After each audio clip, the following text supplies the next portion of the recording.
હાથ ધર્યું છે। એક સાથે 90 મકાનો હટાવવા માટે કાર્યવાહી હાથ ધરવામાં આવી છે। રાજકોટથી સમાચાર છે। ડિમોલેશનની કામગીરી હાથ ધરવામાં આવી છે। રૈયા વિસ્તારમાં આ ડિમોલેશનનું કામ હાથ ધરવામાં આવ્યું છે। રાજકોટથી સમાચાર છે। એક સાથે 90 જેટલા મકાનોને તોડી પાડવા માટે આ ઓપરેશન હાથ ધરવામાં આવ્યું છે।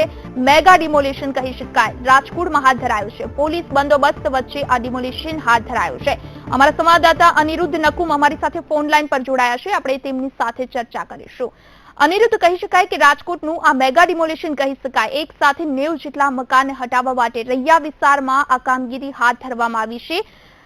શું લાગે છે, કેવી પરિસ્થિતિ છે, લોકોનો કેવો વિરોધ જોવા મળી રહ્યો છે?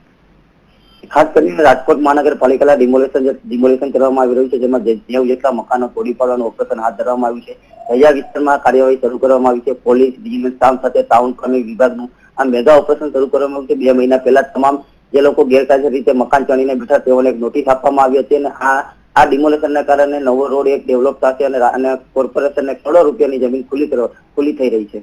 બિલકુલ અનિરુદ્ધ, કહી શકાય કે જે રીતે આ મેગા ડિમોલેશન રાજકોટમાં હાથ ધરાયું છે, આશરે અત્યાર સુધીમાં કેટલી કામગીરી પૂર્ણ કરવામાં આવી છે? અત્યાર સુધીમાં સવારે વહેલું 6 વાગ્યાથી ઓપરેશન ચાલુ છે અને અત્યાર સુધીમાં 45 જેટલા મકાનો પડી ગયા છે અને સાંજ સુધીમાં 90 મકાનો પડી જશે તેવું ટાઉન વિભાગના અધિકારીએ આપણે જણાવ્યું હતું। બિલકુલ અનિરુદ્ધ, કહી શકાય 90 જેટલા મકાનો પાડવામાં આવશે, જેના કારણે લોકોનો ક્યાંક ને ક્યાંક વિરોધ તો હશે જ। તો લોકો અને પોલીસ વચ્ચે ક્યાંક ઘર્ષણ સર્જાયું હોય તેવા બનાવ બન્યા છે? ના, વિરોધ કે ઘર્ષણની કોઈ વાત જ નથી, એટલા માટે કે 2 મહિના પહેલા જ તેને નોટિસ આપી દેવામાં આવી હતી અને જે આવાસ યોજનાઓ બની છે તે જે લોકોને મકાન નથી તે લોકોને તે આવાસ યોજનામાં ખસેડવામાં આવ્યા છે। સરકારમાં રાજકોટ મહાનગરપાલિકા દ્વારા અગાઉથી જ એક આયોજન કરવામાં આવ્યું હતું, જેના કારણે લઈને વિરોધ થમી ગયો હતો। બિલકુલ અનિરુદ્ધ, આપનો આભાર સમગ્ર માહિતી આપવા બદલ।